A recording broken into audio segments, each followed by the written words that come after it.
Yeah, editing shouldn't be too bad. Yeah, editing shouldn't be too bad.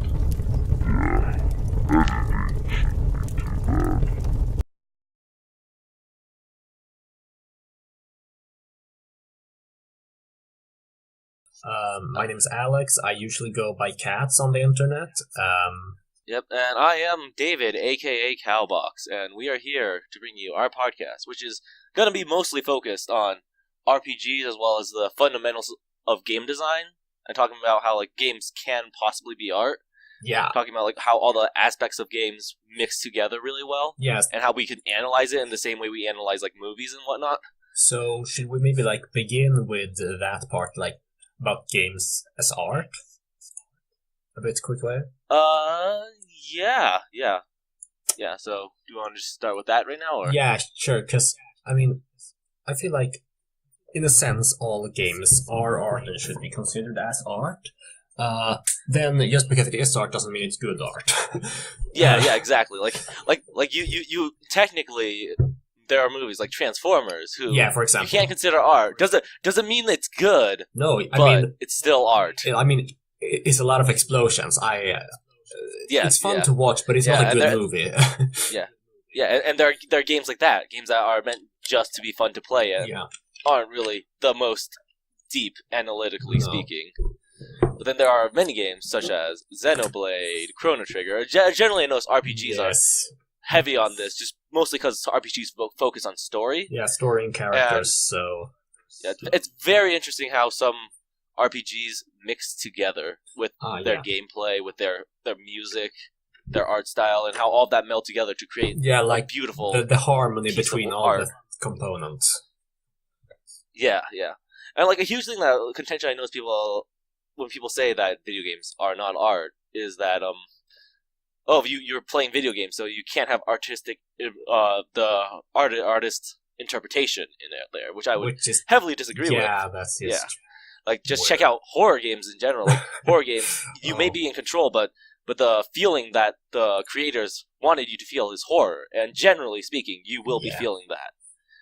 And then look at games like even games that don't even have story, like Mario Galaxy. Every galaxy has their own feel that most people generally have the same feeling towards, like the feeling of wonder and joy. And I would argue that would definitely that would be artistic expression. Art can be used to tell a story or convey a story, maybe it's a better word, but often art is just used to convey emotions, and that is definitely something that games does really well, most of the time much better than movies or books.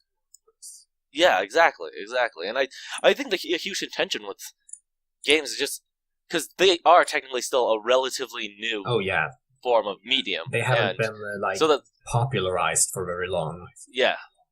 And even when they first started, they were sold as toys for children. So that's probably a huge reason why many people don't see video games as something you can analyze, because they're considered for children. And I'm doing air quotes here, but you can't see it.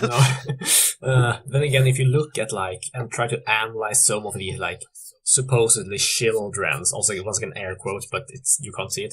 TV shows, you can find a lot of depth in that as well. So I would love to point out Avatar: The Last Airbender, one of my personal favorite TV shows. That's like considered a children's show, but if you have not seen it, I would consider watching it, because that is a great example of character development throughout the show. It's done really, really well.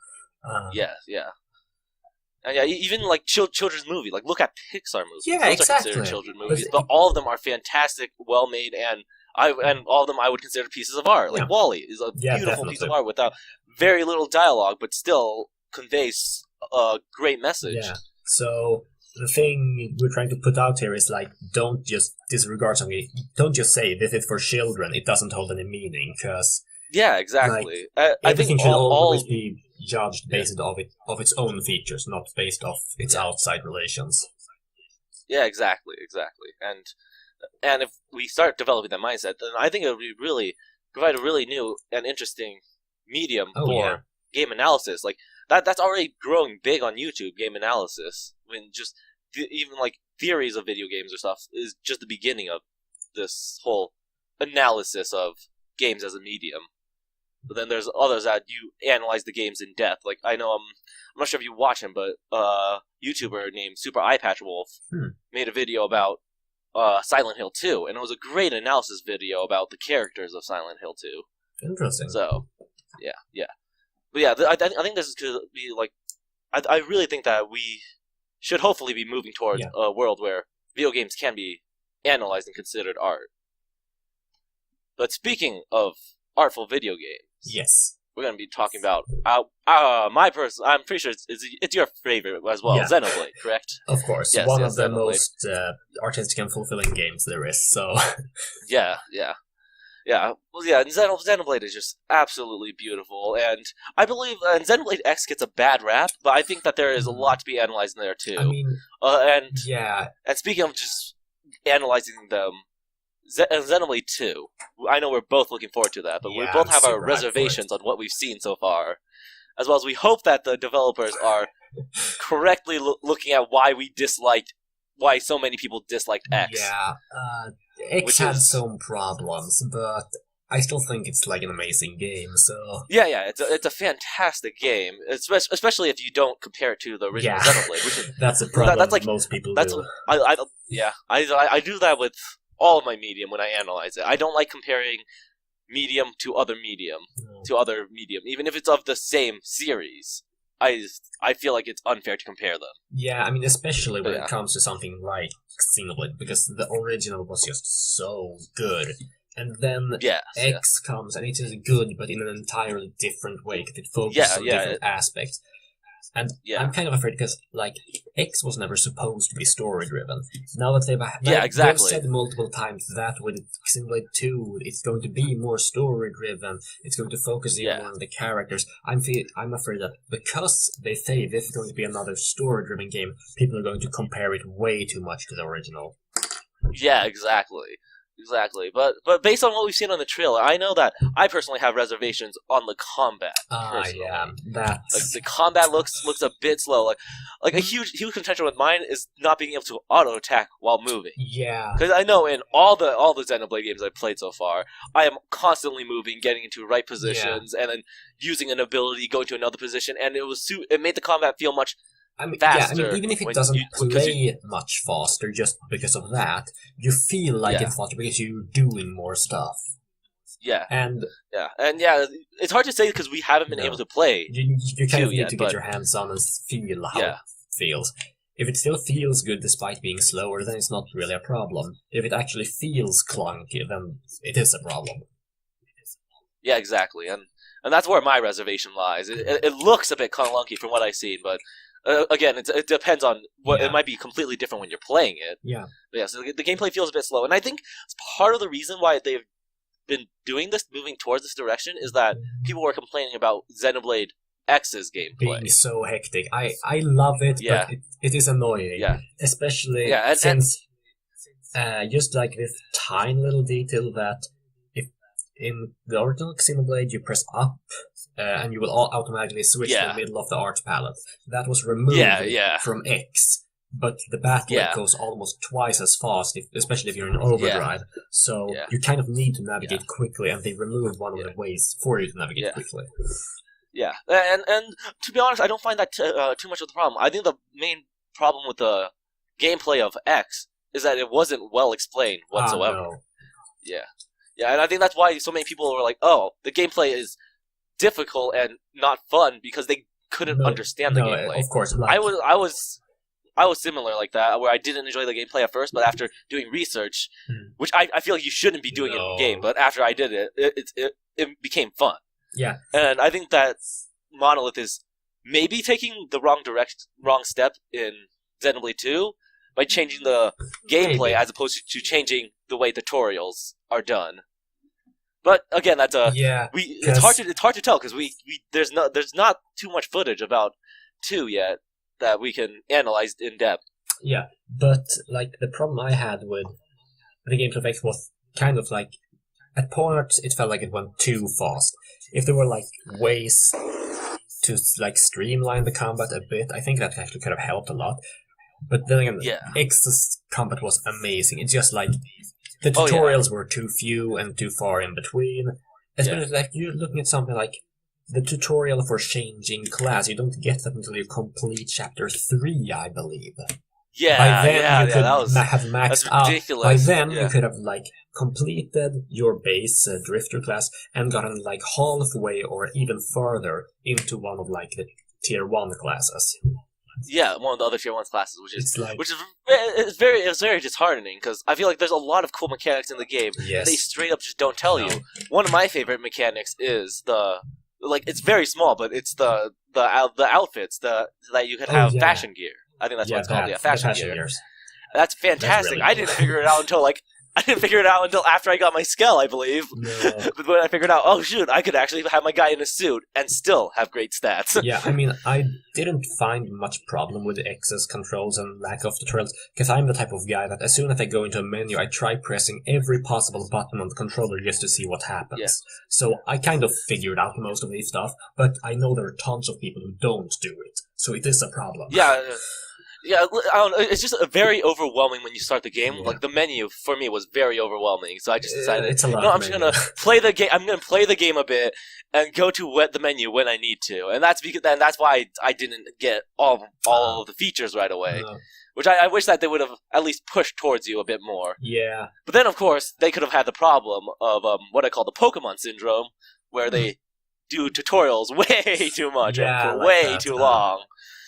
Yeah, I feel like they could have done like a bit better way of explaining the menu. Also, I feel like sometimes the menu felt kind of weirdly organized, like how you find the things in the menu.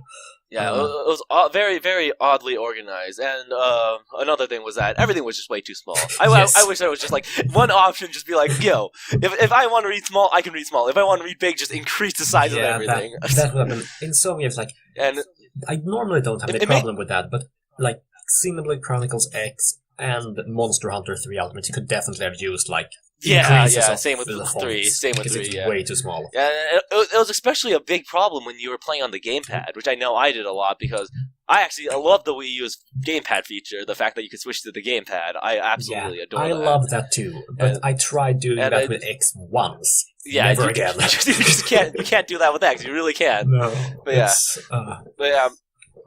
but obviously with Xenoblade 2, the world's gonna be fantastic. As we know, Monolith is just great at building worlds. Like X was no matter what you say about the gameplay and stuff, X looks beautiful, absolutely breathtaking. The world is breathtaking. The original Xenoblade is breathtaking, and they were so good that Nintendo hired them to work on Breath of the Wild. Exactly. The map design insane. For that game. That's kind of insane that Nintendo would have a relatively new company to Nintendo, because they recently acquired it, to work on such a big property. It's like that. Nintendo's biggest project ever, pretty much, Breath of the Wild. Yeah, and the fact that they trusted Monolith enough to work on that with them. The world shows building, how the world building is one of the things that Monolith has done really, really well so far. Yeah. So. Yeah, and I would argue same with music. Although I know like some of X's tracks weren't my favorite, namely NLA's theme. I don't care what anyone says, no matter how much I hear it, I hate it. but most of the overworld themes were fantastic, and the battle theme's great. Overdrive theme, I love that. Yeah, it's just like people say that. I mean, both of the games have amazing music. I prefer the music of X for various reasons. I think it's more diverse. It's so many different stuff. X has a more diverse. Personally, I think that I personally prefer the original Xenoblade, just because it feels like the music tells a story. Yeah, it is. It's very harmonic I feel with like the world. Yeah. I feel like X doesn't do that as well. It does it decently well, especially with the battle themes. One of my main problems with X's sound design in general was that during cutscenes, music was sometimes way too loud. Yeah. There was some cases where you could barely hear like the story because they were playing loud music. Yeah. Then again, I love the loud music. I'm blasting that like almost every day. I'm listening to the soundtrack of X because it's just so good. I listen to the soundtrack of just both of them combined.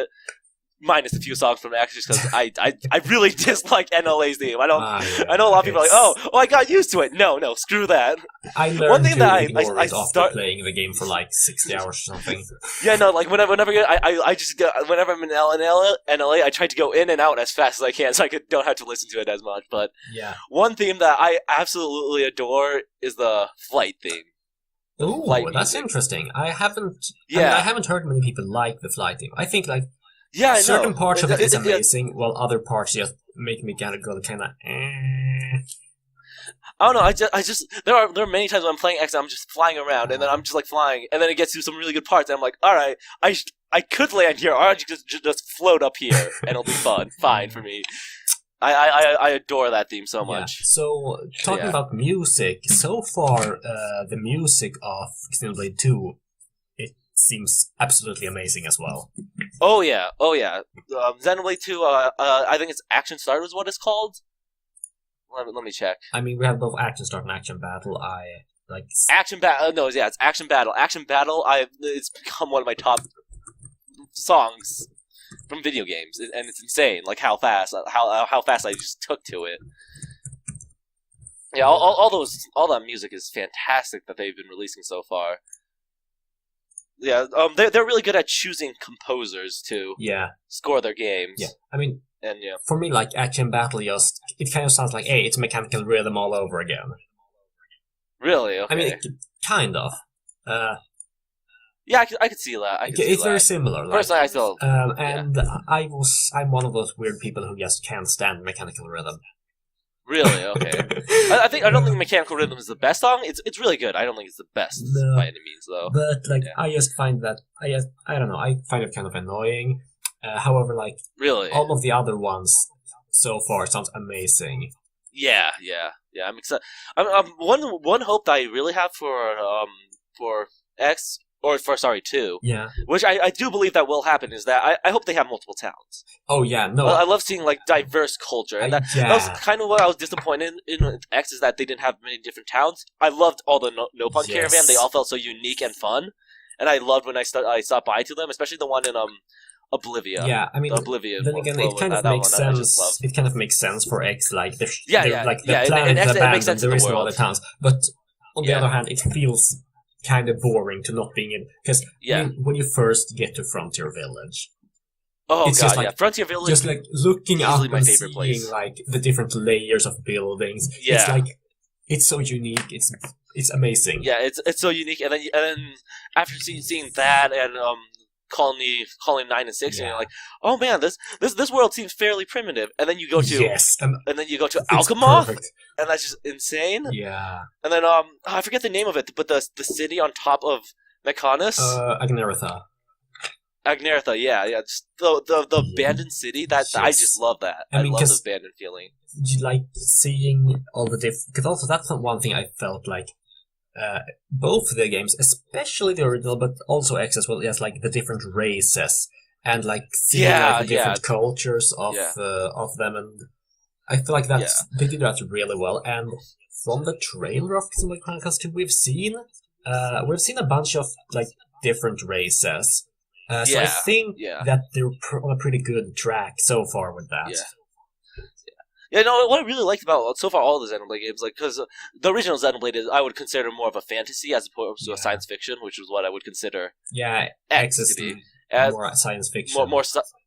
Yeah, and the original was more just general fantasy.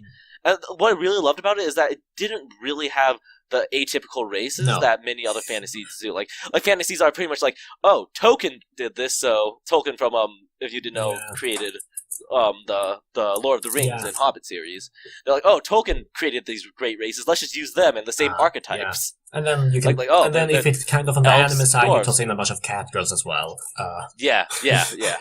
So. Yeah, but then what the original Xenoblade do? Like I thought the Hyantia was an interesting race. Same with the Machna. All the races felt diverse and unique. Yeah, like they are really unique Xenoblade to the series, and also to like it fits like with the area they live in. Like it feels like they belong there. Yeah, and with the exception of the cat people from X, I would say the same with X. All of X's races feel unique to Xenoblade, besides the cat people, because everything has cat people nowadays. But yeah, I mean, X is just like they took it one step further than most. Yeah. I mean, I love the Rothian race. It's just they felt like the least unique race out of all the other races that they introduced. Which that's one I really wish I could have played as other races. Yeah, besides the race of L, or is his name L? Yeah, L. Yeah, L. Yeah. Yeah, and so some reason I just started thinking about Celica as well. Yes, yeah, Celica and L. Like they're some of my favorite characters because they're unique. I just wish you could have played as all the other races. That would have made the game feel more unique. I mean, it doesn't really make sense story-wise because like most of these races, except for the prone, are like non-combative. But like having one party member that is rough and one that is a prone would actually be really fun. Yeah, or just even like not even a prone, even having a support class. Oh yeah. Having one of them as a support healer class. Let's focus mostly on healing. That way, it makes sense that they don't fight because they don't fight. Some of the races don't fight, but then they could aid. Yeah, but I think that's kind of with like the whole class system that X has going, is that that's why it doesn't breaks really the whole class fit system, in. which is one thing that I didn't like was your main character. I didn't like Cross. I didn't like I get the way that they wanted. I mean, it makes sense because they wanted to make essentially a single player MMO.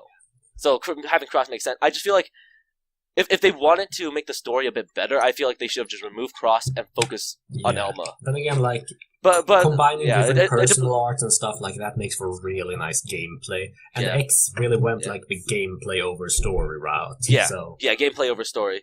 One thing that I would have loved is more relationships between the characters too. Like the cast sometimes feels too huge. The cast feels a bit too big, in my opinion. Yeah, I can agree with that. And it's way too hard to keep track of all of them and Like I feel like some of them are a bit inconsequential, like Bose. Like I love the relationship between Lynn and Elma. I love when any two characters have a relationship, like the brothers. I found their affinity quest to be super fun and interesting, and even the bit that we got with Murderous and what's her name? I'm blanking out. Arena, yeah. Even the little bit of detail that we got between their relationship, I found was absolutely fascinating. And if they could have done more of that, that would have been cool. But I wouldn't blame all of that on the fact that the cost is so huge. I would rather say it's because Elma and Lynn take up way more screen time than they should. Exactly, I mean, exactly. There are a bunch of affinity missions, or what you want to call them, like the missions you take on. That sure, like they could have used Elma and Lynn here, but they are not really necessary. You could just have easily had like the line being said by anyone, and just have you can actually pick your own, or just like trying to tie in some of the other characters into the story a bit more. So although the characters weren't the best, I did love most of the other side missions. All of the side quests were super fascinating and interesting. Yeah, they were amazing. More so than the main story, which is considered it good or bad. I don't care what you consider it. I consider it pretty good if they were going for like the MMO style. Yeah. Because in MMOs, generally, like the main story is put to the side and it's all about like side stories that you want to do. And I think X did that really well, and I loved it. Yeah, because the main story just focused on the main thing. You need to recover the rifle, whereas the side stories explore the world of Mira, and it explores the people living on Mira, and that is what I find interesting. They did really well. Xenoblade has done really well on world building so far for both the worlds, and that's what I'm really looking forward to in 2, because they were saying like each Titan has their own unique world. That looks amazing. Biodome, that's also an interesting way that they go back to the first game without just copy-pasting it. Like, you still have like this, you're not in your typical flat or round world or whatever, but you actually have like a very unique world that you play in or live in. Without just going way too similar to the original game. Monolith does a really great job about creating unique worlds too. Like a few of X's areas didn't feel as unique, but a lot of it just felt like, who would have thought of this? Like just in Primordia, all like the giant spires with a platform on top of them. Yeah, that. And there's just like unique things on a lot of those platforms. I just thought that was super cool looking and interesting. Or just like when you walk around in Noctilum and then you come across like the area where like the grass is blue and there's like this giant not really like coral things, but like I'm not sure how to describe them even. That's like it is as if it was from another planet even. They are really good at creating unique worlds. Like one of my favorite things about the original Xenoblade is just how they made it feel like it was how they made each area feel like it made sense on the context of where it is on Bionis. Yeah, that too. Like one of Bionis' shoulders was super icy, and I was assuming that was because like the sun is only on one side face of the Bionis. I always thought it was because like the arms are like further away from the heart, so like because on a normal human, your arms and legs are colder than the rest of the body. Yeah. And, like, the tropical area is just, like, on the back, very close to the heart. Yeah. That's what I thought. So the way I actually considered the tropical area was, like, think of a fat man's back sweat. Yeah. that's why I thought they were tropical. And that's why Satori March was at the bottom, at the very bottom of the waist. So that's because that's where all the sweat gathers. Sweaty old man confirmed. The Bionis is a sweaty old man, yes. But the way I always thought about it was because like the shoulder was always draped in the shadow of the head, so that's why it got all super cold. And that's why like the Gar Plains area, that's why it was so flat and a bit drier. It's because it was always in the sun. But it also had some shade from the body, so that's why it allowed life to thrive there. So do we have any like explanation for why the butt is glowing? Because like Satori Marsh is somewhere around the butt. No. Well, we can assume Satori's marsh is around the butt because that's where all the sweat gathers, so that's why it's a marsh. Although the glowing, That's a tough one. It's time for a theory, a game theory. Please don't copyright us. That's what I always found fascinating about Xenoblade, though, is how they make you know that you're in the world of Bionis and Mechonis, respectively. Yeah, that's really good. You can often see other locations from if you are like on a semi-open area. And I think both games do a really good job about introducing the world to the player in a grandiose way. Like Xenoblade, the original Xenoblade, feels like it starts off as a regular JRPG. Yeah, but the moment that I knew it was special was when you start climbing up. But then also like the moment you exit Tephra Cave and you see the Mechonis. That is priceless. That's absolutely breathtaking. Yeah, and Xenoblade X had this same moment. Like after you go out of your pod and you go out of that like strange like wall area and you walk out and you just see NLA in the distance. And you see that it's so the world big. Because that's the first thing I thought when I got out of like the tutorial open area. Yeah, I was like, wow, this is huge. I was like, this is massive. And then I opened the map and I'm like, oh god, there's that many other continents. Wow, yeah.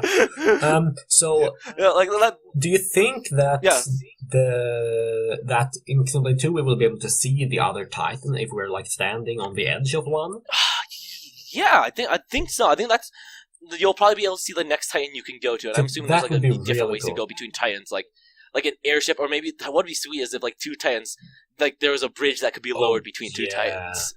And they're just like walking concurrently. Yeah, so that also is the question. Like, do the Titans like roam around in this cloud sea, or are they mostly stationary and stay to like one area? I mean, it seems like Rex's does move around. But his Titan is pretty small as well. Yeah. Maybe that is how you travel between the different Titans. Oh, using smaller Titans. Yeah, you ride on his back. That'd be pretty sick. Between like the giant ones. That'd be pretty sick. Oh man, the giant ones are more like stationary, and then you go to smaller biodomes of little ones that travel around. Oh, that'd be really cool. Yeah, that's how I thought it would work.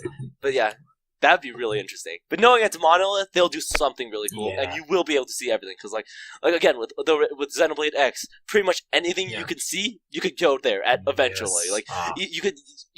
Even though, like, sometimes the draw distance was a bit bad, I noticed. Yeah, that's just for you're traveling on a stuff. scale you could flying quickly, or like just yeah. But when you're just walking and you see Noctilum in the distance, like you see the rich biodome of Noctilum, that was super cool.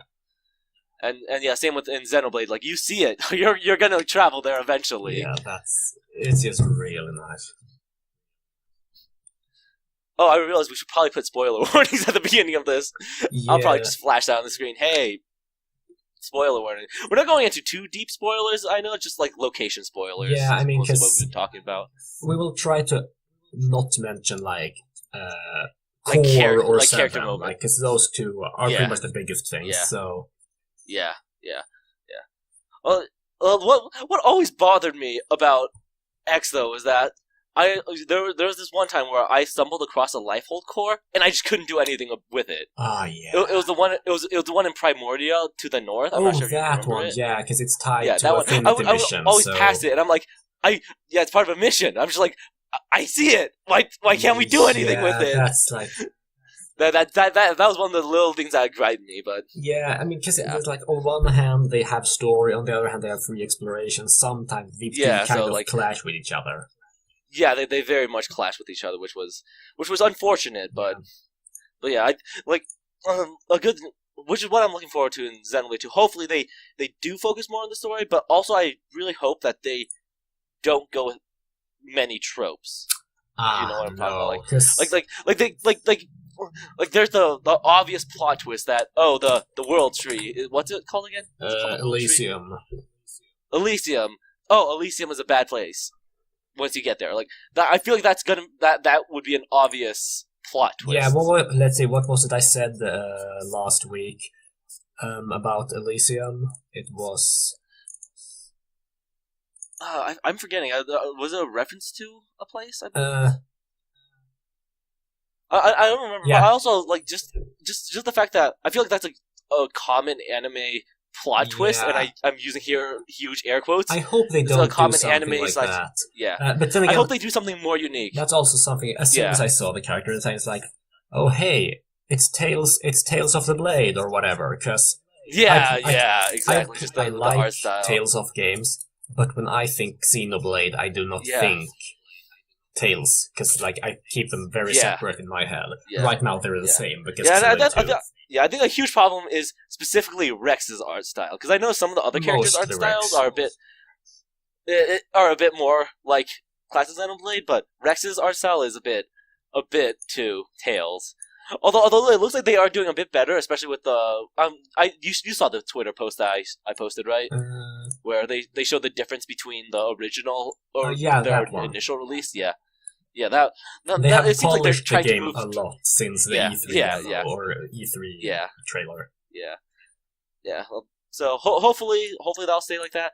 Also, I hope that Rex isn't your atypical anime hero, or your typical anime hero, RPG hero, the one that I must save my city, I must go on adventuring. Because what I absolutely loved about Shulk as a character, was he felt more unique.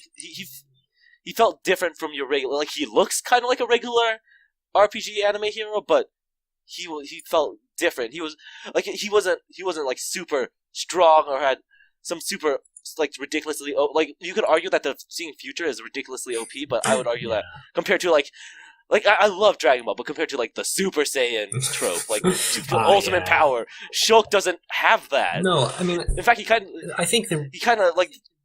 Sorry, I think the reason why you don't see like Seeing the Future as an OP power is because, I mean, the entire first arc of the story, like, they shows how like things can go wrong despite him seeing the future. Despite him knowing, he fails multiple times.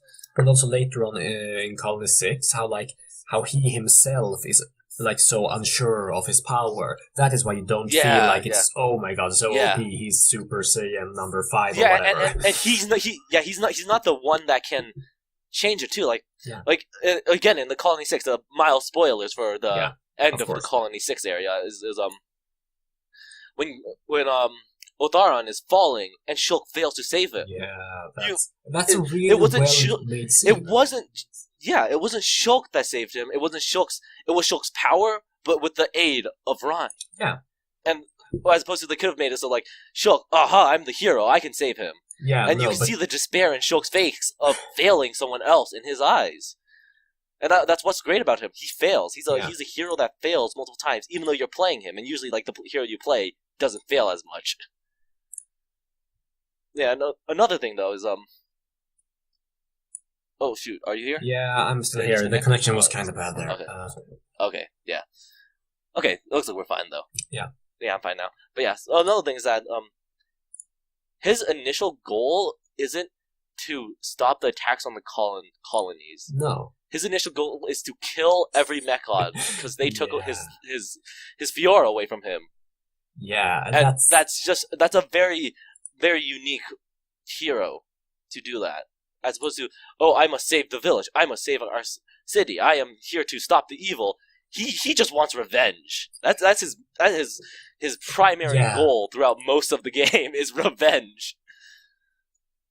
So yeah, I hope that Rex they make Rex more of a unique character. I also hope that they don't just copy paste Shulk. No, yeah, but Rex being an original character, I'm kind of skeptical about whether he will be that or not, because like the director said, like the game will be like the theme of the game will be like the coming of age thing.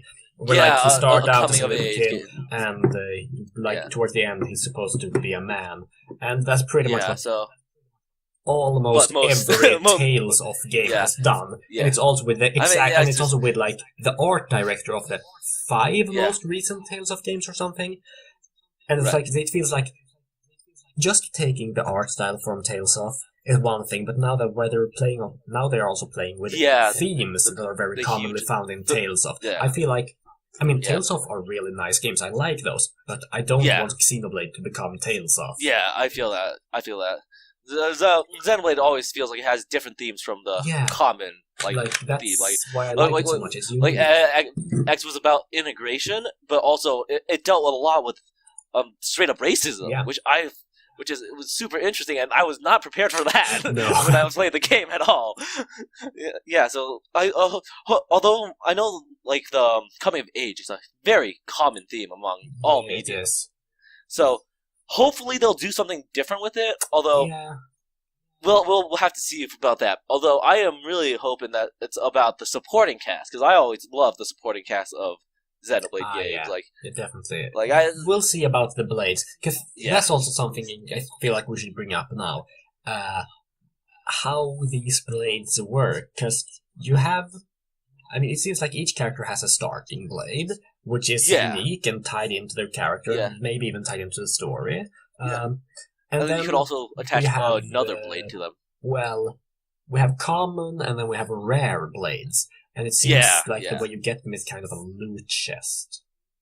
A loot box system, because every game needs to do a loot box system now. Yeah, that was just a bit. I'm a bit skeptical about it.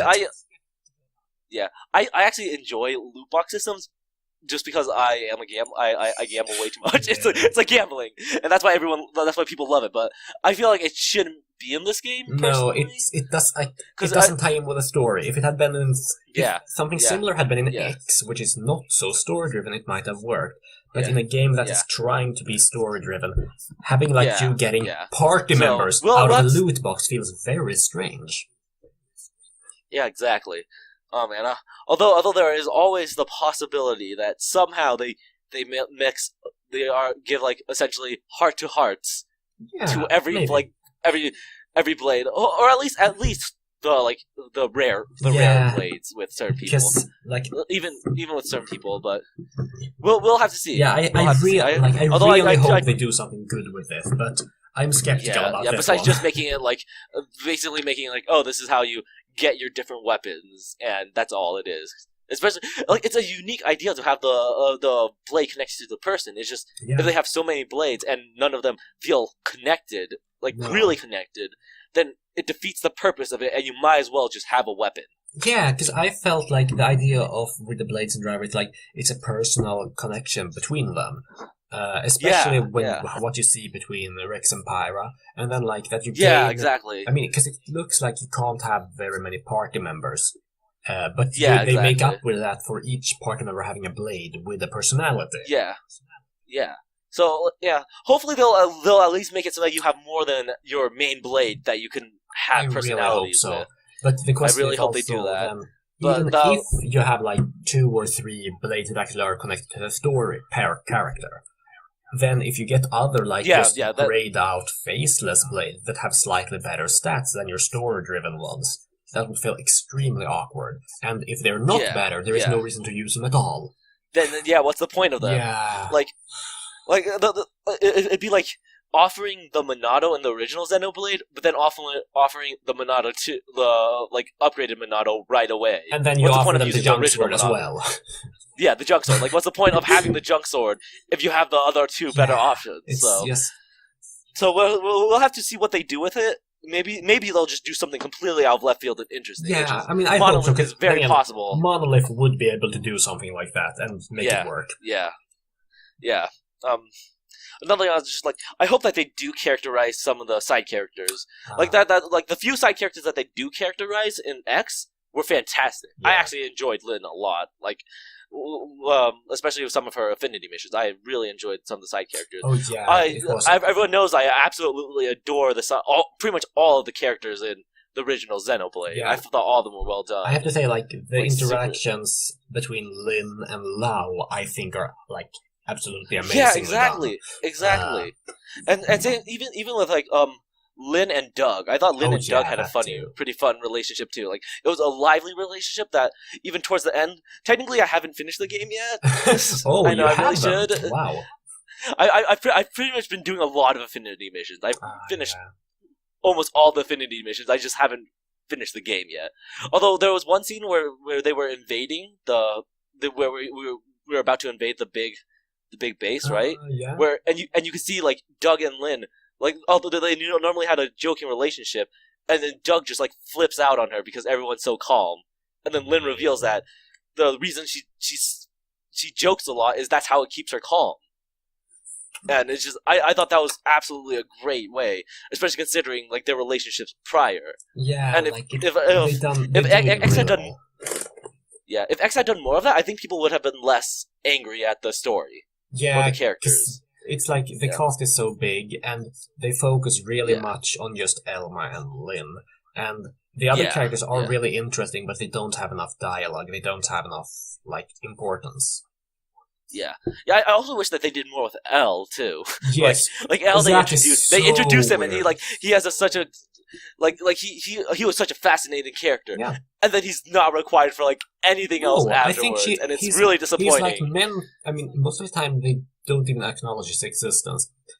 It's not he's just standing in the background. Yeah, it's it's super weird. And he's super interesting, and especially when they first introduce him, you're oh, so he's a character with all a drive for knowledge. I mean, he could know a lot of stuff, meaning that you could do some interesting things with him. He would be the one who can guide you around Mira, because he has been walking around it for a really long time, selling crap to Nopons, apparently. Yeah. So I do hope that in Xenoblade 2 they do allow all the characters to shine. Although I loved all of Xenoblade 1's character, I wish that they gave Ricky more time to shine. Yeah. I thought Ricky, the few scenes that Ricky had done, especially one of my favorite scenes of the game is the scene on the beach. Yes, I was just about to mention that. Yeah, that was super well done, and it feels like compared to the other characters, Ricky was kind of put to the wayside. Yeah. Comparatively. He's done. It's really hard to give all characters equal amount of spotlight. Yeah, exactly. So I hope they at least really well with the characters still. Yeah, I hope Xenoblade X just doesn't put any characters to the wayside. No. At least give them all something super interesting about them. Yeah. So we'll have to see about that as well, but yeah. And I also hope that none of them are all just tropes. It looks like from the bit I've seen, about the Nopon character, he looks like he's not the other Nopon so far. No, that's good. So far, most of the main Nopons we met have been all funny joke characters, but he seems more serious. Yeah, and most of the Nopons have also been very greedy. Especially you can see the boss of the merchant kingdom, the big fat Nopon with glasses. Yeah, which I think is which is really cool too, especially compared to how Xenoblade and Xenoblade X X portrayed the Nopon. Yeah, and I want them to do more of that. I want them to do more like different characters. Yeah, so I mean, because Nopa's have always been like, oh yeah, they're like cute, and then they have some personality. But here, like that guy looks straight up evil. Yeah, like, yeah. So I also hope that, like, one thing I loved about Xenoblade is, like, my favorite character easily is Melia. I think I loved about her is she really didn't get a happy ending. No, it's so sad. Spoiler, huge spoiler alert now. Like, a happy ending. Yeah, huge spoiler alerts at this point. She doesn't get Shulk, which she looks like, which she is very much interested in. Pretty much, they didn't really resolve the fact that pretty much most of the High Entia were transformed. Yeah, like it was implied that a few of them survived. Yeah, like the one who are based on the end blood. MPs. Yeah, and based on the end scene, there were still a few of them, but yeah. A lot of her race got destroyed. Her entire family died. Her entire family died. She had to basically kill one of her own family members. Yeah, that too. With the Lorithia fight, essentially, and it's just her character is so tragic. In the end, she really didn't get anything. No, yeah. And I feel like they should have given, like, in the ending scene, you get to see most of the character, but you don't see Melia in the ending scene, right? Yeah, exactly. Yeah, exactly. I mean, you see Ryan, like you see Ryan and Shark, you see Ryan and Melia's you see Shulk and you see Seven, there. And I think you see Danban as well, but you never see Melia. No, I'm pretty sure Melia's there. No, I feel like I have to look that up. But well, even if she is there, it's clear that she doesn't have much importance because we're debating this right now. Yeah. That even if she was there, she was kind of put to the side again, and it just. I both hate that because I love Melia, but I love that because usually all the characters be like, aha, happy ending, la la la. But Melia really doesn't have a happy ending, and that's another way that Xenoblade didn't do exactly what all other games do. Like, even one of my personal favorite other favorite RPGs, Chrono Trigger. Like in the end, all the characters end up happy usually, depending on the ending you get. But usually most of the characters end up happy, and that's just a thing with pretty much all RPGs. Yeah, the characters, most of the main characters end up like super happy and fun. I mean, but I feel like it's a nice thing that you don't have to have everybody end up happy.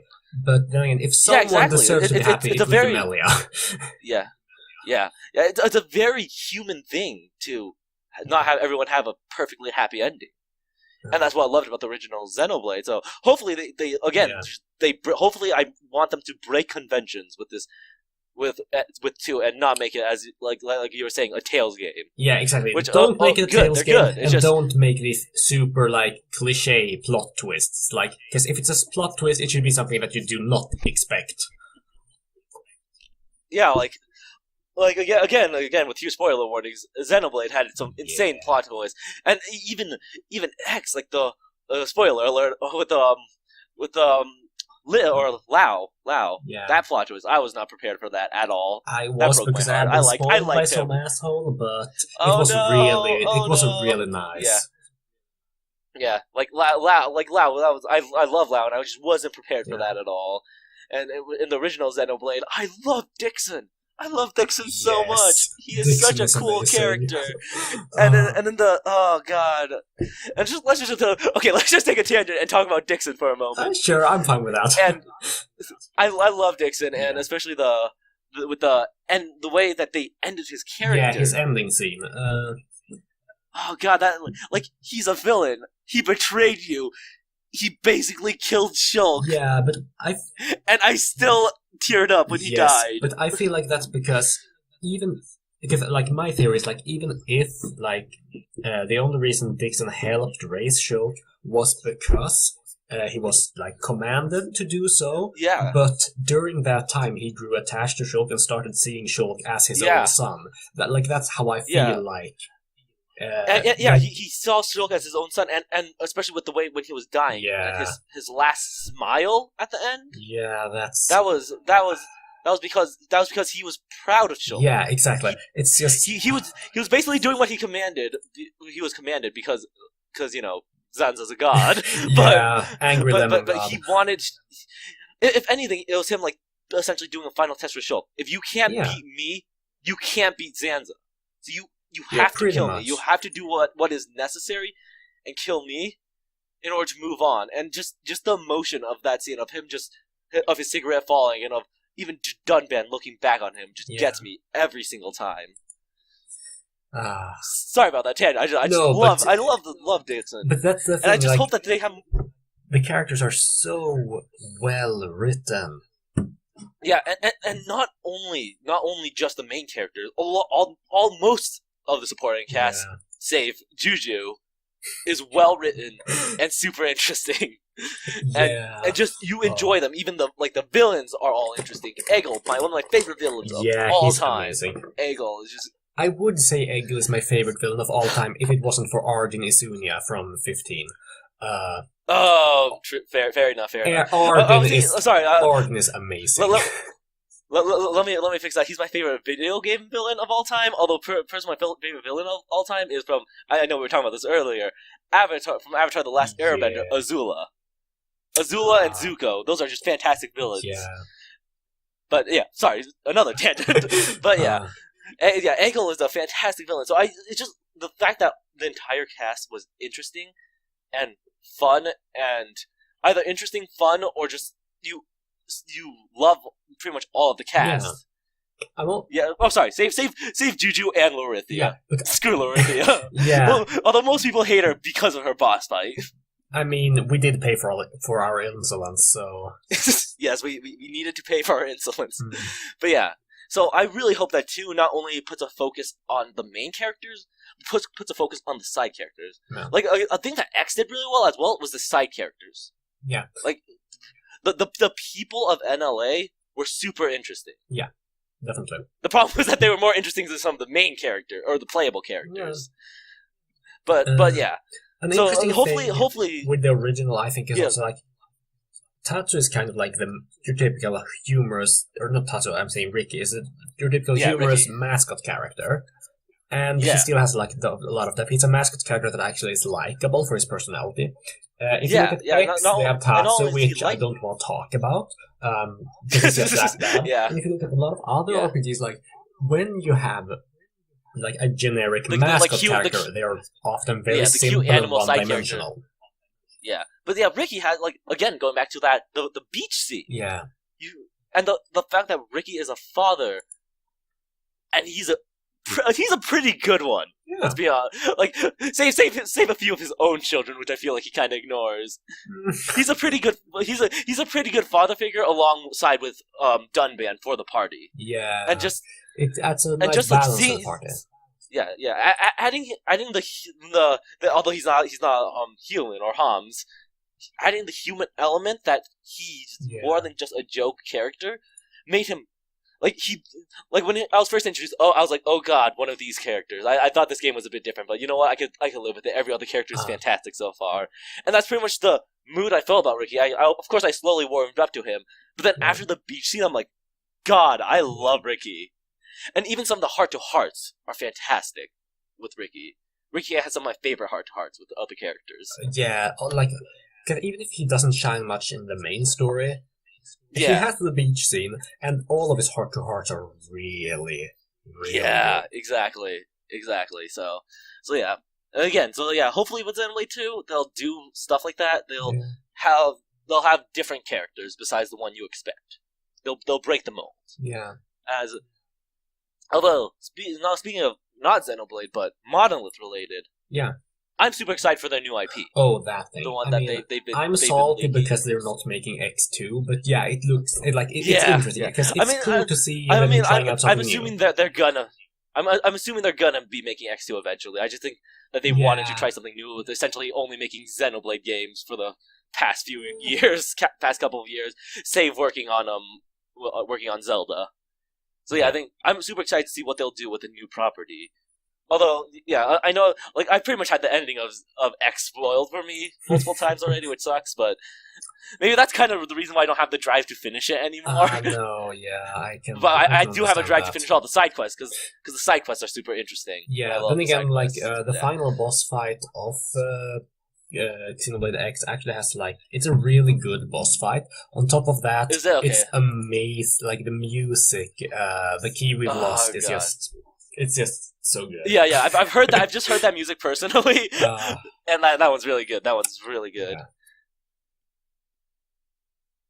So yeah, that's I think pretty much all we wanted. We're gone through most of the things we wanted here, and and just of course, we'll always be swinging back to Xenoblade with future things. I personally will always be connecting to Xenoblade, especially because in the future I do want to do topics like how music and game sync together to create a great story, or just to create a great experience. And if we talk about that, we have to go back to Xenoblade as well, of course. And we have to go back to Xenoblade, so there's still tons more to talk about in Xenoblade, but I think that should do it. It's been a solid hour, roughly, more or less. I haven't been keeping track. So we just want to round off this with we're despite what we might have said, something very critical about X, we're still really hyped for the game. With 2. Yeah, despite how critical I've been about X, I love X. I absolutely adore X. X is one of my favorite Wii U games. And there's tons of great Wii U titles, no matter what anyone says. Thank you for listening, everybody. Wii U titles. Might be here or not. And X is still one of my favorite.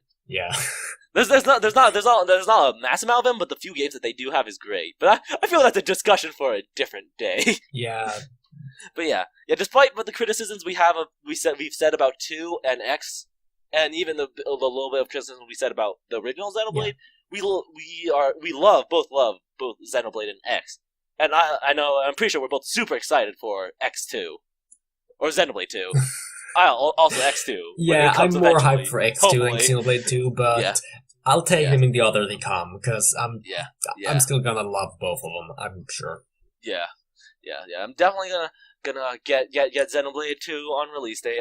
Usually I try to avoid doing that with games just because the games industry pre-orders I think is kind of a bad thing personally. Again, discussion for a different day. Yeah, because that's also interesting, with how pre-orders and reviews affect the game industry. Cause that's very important. Yeah. But that's something we should take another day. But so despite what we said, we are excited for Xenoblade 2. Definitely going to be picking it up. Yeah. I'll probably be letting you we'll probably just have something roughly a month. I'm assuming a month after the game releases, so we have time to play it. Yeah, exactly. So we have time to play through it. Especially since I will be getting the game on release day, but I will probably not have a Switch by then. Oh man, that's gonna be rough. I'm aiming to get a Switch for Mario Odyssey because I'm a huge Mario fan as well. Yeah. So I'll have it before. I'll have it ready. Hopefully, I'll finish Odyssey by then so that I could play Xenoblade only. Luckily, it's gonna be released around winter breaks.